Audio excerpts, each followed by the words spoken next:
10 से 12 लाख लोग इधर कावड़िया लोग आने वाले हैं। तो शिवरात्रि में भी इतनी भीड़ नहीं होती जितनी सावन के सोमवार में हुई।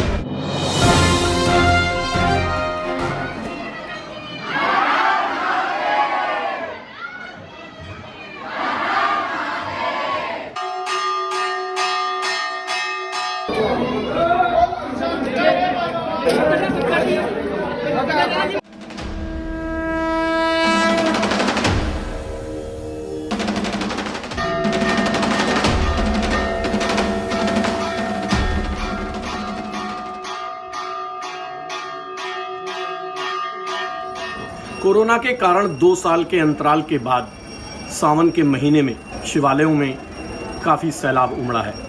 इसी कड़ी में गाजियाबाद के प्रसिद्ध भगवान दूधेश्वरनाथ मठ मंदिर में भी भक्तों का तांता लगा हुआ है।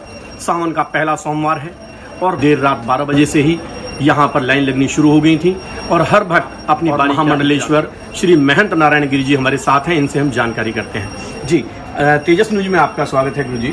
सबसे पहले मैं ये जानकारी करना चाहता हूँ, 2 साल के अंतराल के बाद जो अब सावन आया है, इसमें किस तरह की आपको तस्वीर देखने को मिल रही है? देखिए, बहुत बड़ा जो है, पहले जैसे 4-5 साल पहले जो भीड़ रहती थी उसी तरह से फिर वापस लोग जो है अपना जीवन सामान्य जीने लगे हैं, सामान्य जीवन में लौट रहे हैं। सावन में जो पहले समय में जितनी भीड़ होती थी उसी तरह से रात को हमने देखा कि जो पहला सावन का सोमवार था उस दिन से जो आया रात को 12:30 बजे से ही बहुत बड़े भक्तों ने जो है बहुत दूर तक जो है जसीपुरा मोड़ तक लाइन लग गई थी। फिर हमने दर्शन वगैरह शुरू करवाए। तो आज 10 से 12 लाख लोगों ने दर्शन किया है मंदिर के अंदर में, बहुत भारी संख्या में। और 24 घंटा तक लाइन अभी टूटने वाला नहीं है, अभी भी निरंतर लोगों का एक भाव जो है जुड़ा हुआ है। तो ये जो है निश्चित रूप से काफ़ी संख्या में भक्तों का श्रद्धा भावना से लोग आ रहे हैं। सुरक्षा की दृष्टि की यदि बात कही जाए तो किस तरह की यहाँ पर सुरक्षा के इंतजाम किए गए हैं? पुलिस प्रशासन से कितने यहाँ पर जवान लगाए गए, कितना यहाँ पर मंदिर समिति के लोग लगे हुए हैं, किस तरह के सुरक्षा के इंतजाम है? सीसीटीवी कैमरे का क्या स्थिति है? 1 महीने से पूरा वॉच हो रहा है। 1 हफ्ते से पूरा पुलिस प्रशासन वगैरह करीब 400-500 PSC वगैरह लगाई है, पुलिस भी लगी है, 500 हमारे कार्यकर्ता भी है, नागरिक सुरक्षा संगठन के भी कार्यकर्ता वगैरह लगे हुए हैं। तो ये जो नगर निगम की तरफ से रोड है, लाइट है, बहुत से हेडपम्प वगैरह रास्ते में बनते हैं, सड़कें वगैरह सब बनाना है। 1 महीने से पूरा कार्य चल रहा है। तो विशेष रूप से सुरक्षा व्यवस्था की दृष्टि से देखा जाए तो पहले हमारे 16 कैमरे थे, अभी हमने यहाँ पर पुलिस ने 32 कैमरे लगवाए हैं और पुलिस ने भी 40 कैमरे लगाए हैं। पूरा जस्सीपुरा मोड़ और ये जोन और ड्रोन कैमरे से भी ऊपर से भी जो है वो पूरा वॉच किया जा रहा है। तो सुरक्षा की दृष्टि जो असामाजिक तत्व है वो किसी प्रकार का कोई शरारत ना करे और कोई घटनाओं को अंजाम ना दे। तो इसी तरह से केंद्र सरकार की सूचना के ऊपर में हमारे लोकप्रिय मुख्यमंत्री योगी जी ने बहुत ही अच्छी व्यवस्था, सुरक्षा व्यवस्था है। सारे जो बड़े अधिकारी है वो समय समय मिलते रहते हैं। रात दिन से 24 घंटा जो है सब पुलिस अधिकारी यहाँ लगे हुए हैं, हमारे कार्यकर्ता वगैरह भी, कि जो भी भक्त आए शांतिपूर्वक से जलाभिषेक करके जा सके, उसका व्यवस्था और प्रबंध करने का पूर्ण प्रयास किया है। गुरुजी, जैसे 2 साल में मंदिर बंद रहे और काफ़ी कोरोना की भी जो महामारी आई, जी, इस कारण से मंदिर शिवालय भी देखिए जो भगवान के सूने रहे।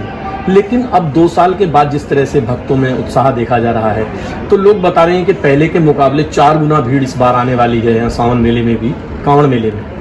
तो आपका क्या मानना है कि किस तरह से ये इसका असर कुछ पड़ा है? मतलब लोग एक साथ 2 साल के बाद एक साथ जागरूक हुए हैं कैसे, या किस तरह का देखें? देखिए, कोरोना के बाद में बहुत से लोगों को अपने जीवन को ये सिखाया कि भाई प्रभु के प्रति आस्था होना जो नश्वर है और हमें एक दिन मरना है, मृत्यु निश्चित है, तो परमात्मा का भजन करना चाहिए।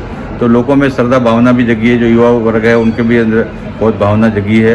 तो निश्चित रूप से पहले से मैं कह रहा हूँ 8 गुना ज़्यादा लोग दर्शन करने के लिए अपना साथ बनाते हैं। व्यक्ति मान सकता है कि जीव तो ये सावन महीना शिव जी का प्रिय है और उनका उपासना का महीना है। तो इस महीने में सभी लोग भगत लोग दर्शन कर रहे हैं। जैसे कि हमारा फागुन का शिवरात्रि में बहुत भयंकर भीड़ थी, तो शिवरात्रि में भी इतनी भीड़ नहीं होती जितनी सावन के सोमवार में हुई। तो निश्चित रूप से आने वाले समय जो कावड़ियों का मेला है, हरिद्वार में भी करोड़ों लोग पहुँच रहे हैं। तो बहुत भारी संख्या में 10 से 12 लाख लोग इधर कावड़िया लोग आने वाले हैं, बहुत भारी संख्या में भीड़ होने वाली है। तो निश्चित रूप से इस बार लोगों में भावना भी है, श्रद्धा भी है, तो बहुत भारी संख्या में कावड़िया लोग आएंगे। जी गुरुजी, मेरा आखिरी सवाल है कि इस बार सावन में किस तरह का खास योग बन रहा है? बताया जा रहा है कि ये बहुत अच्छा खास योग है इस वाले सावन में। यदि कोई भक्त पूजा करता है, भोलेनाथ की आराधना करता है, तो उसका मतलब निश्चित तौर पर उससे फल मिलेगा। ये सोवन योग है, वो बहुत अच्छा योग है। सोवन योग में ये जो है सावन का महीना में ये जो विशेष रूप से शोभन योग जो है सावन का ये जो है अपना जो पहला सोमवार है उसमें बहुत शुभ योग था। और ये जो है अपना मान लीजिए कि शिवरात्रि में भी बहुत काफ़ी सालों के बाद अच्छे योग बन रहा है, नक्षत्र वगैरह भी अच्छा है। तो ये सभी भगवान का पूजा के लिए विशेष बहुत महत्व है। ये शिवाय नमो या ओम नमो शिवाय या शिव गायत्री तत्पुरुषाय विधि में महादेवाय धीमी तन्नो प्रचोदयात्, इसको जाप करते हुए मंत्र का जाप करना, व्रत रखना, शिव पुराण का पाठ करना, शिव चालीसा का, शिव स्तोत्र वगैरह पाठ करते हुए पूरा महीना में अपना व्रत रखना। और विशेष करके जब कोई महीने में नहीं रखे तो बोले त्रयोदशी व्रत रखे हमेशा, ताकि तन में रहना क्लेशा। तो चतुर्दशी का और ये त्रयोदशी का एक बहुत बड़ा महत्व होता है सावन में। इन 2 दिन अगर व्रत रहे तो पूरा महीने का भी उसको फल मिलता है। तो लोग पूरा महीना जो नहीं रख पाए हैं सावन के महीने में, तो वो त्रयोदशी का और चतुर्दशी को भी व्रत रखेंगे तो उनकी भी मनोकामना पूर्ण होगी। ये थे महंत नारायण गिरी जी, जिन्होंने बताया कि इस बार सावन में किस तरह के खास योग बने हुए हैं और कोरोना के कारण जो 2 साल में कांवड़ मेला नहीं लगा था, इस बार कितना उत्साह भक्तों के अंदर है, किस तरह से पूजा अर्चना करनी चाहिए। खासतौर से दुधेश्वरनाथ मंदिर के बारे में भी इन्होंने बताया कि किस तरह का यहाँ पर पूजा करने से किस तरह की मनोकामना पूरी होती है। हमारी भी यही इच्छा है और हमारी भी यही भगवान से, भोलेनाथ से प्रार्थना है कि आप सभी की भगवान भोलेनाथ मनोकामना पूरी करें। गाजियाबाद से तेजस न्यूज के लिए तेजस चौहान।